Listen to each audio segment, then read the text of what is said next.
Ngayon guys, may pumunta sa bahay, magpapaayos doon ng TV. Ayan. So medyo mahirap yung daan dito sa kanila, papasok. Ayan, bago may dadaan ng sementeryo dito guys. Ayan.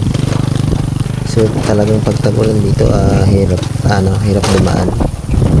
Maputik na lang ngayon ay medyo mainit, hindi gaano maputik. So nakakatakot dito daw guys pag gabi. Ayan, so madadaanan tayong sementeryo. Ayan.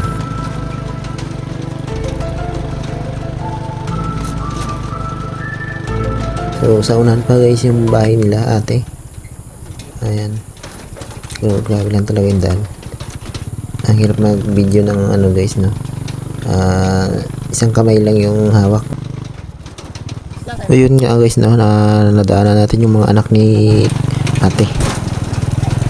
May bahay din dito guys. So ayan guys, no, hinabol pa tayo ng mga aso. Grabe katindi yung ano dito guys, no, yung mga lubak.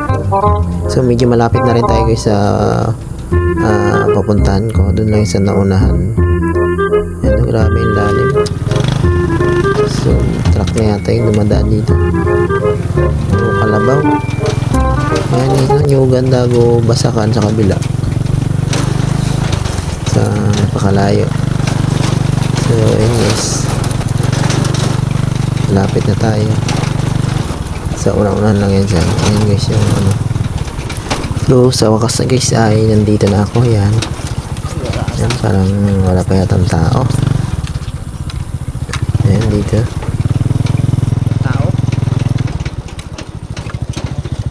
Wala si kuya na ano ko si kapon eh. Busy. Gagawin pa tayo pula na ba? Gabo, likunok-lukon ako ng buwag. Ha? Hindi ko nagana. Suki man namin yun. So ayun na nga guys, ay lumalabas sa TV nila ay input lang. So ayaw lumabas yung picture ng receiver, parang ayaw mag-connect. Ayan, titingnan ko Huwag mong subukan. Masisira ang buhay mo. lang. Pero umiilaw naman, no? Naga-green. Ayan, kailangan ko yung sa ano ng TV. Itong plastic. Upuan mo.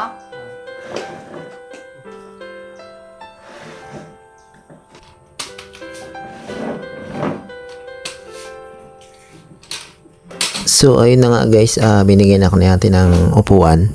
So, dahil para ano daw, hindi ako mangawit.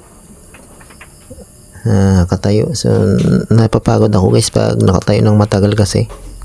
So ayun na nga guys, ay check natin. Yan. Kung anong sira. So may dala-dala akong receiver guys na pan-testing. Susubukan ko kung aandar. Pag umandar, ibig sabihin ay receiver yung sira, hindi yung TV. So ayun guys, umandar. Ibig sabihin sira yung receiver nila. So subukan kong linisan ito guys, yung receiver nila, baka madumi lang or may maluwag na hinang. So subukan ko munang brasin, tanggalin yung mga dumi-dumi, you know, gumana yung receiver ko. So ayan guys, no, titignan ko yung receiver nila. So matagal na raw to guys, receiver nila, no. Taon na rin. So subukan ko lang na ano yun guys, na linisan. Ayan, tingnan nyo, ang dumi. Bukan natin linisan, hinangan or ano, baka madumi lang or ano, or may kalawang lang. Ayan, dami ng dumi. Ayan guys, no, testing na natin, nalinisan na natin, no. So ngayon i-testing natin kung under. Ayan, so ayun guys, umandar.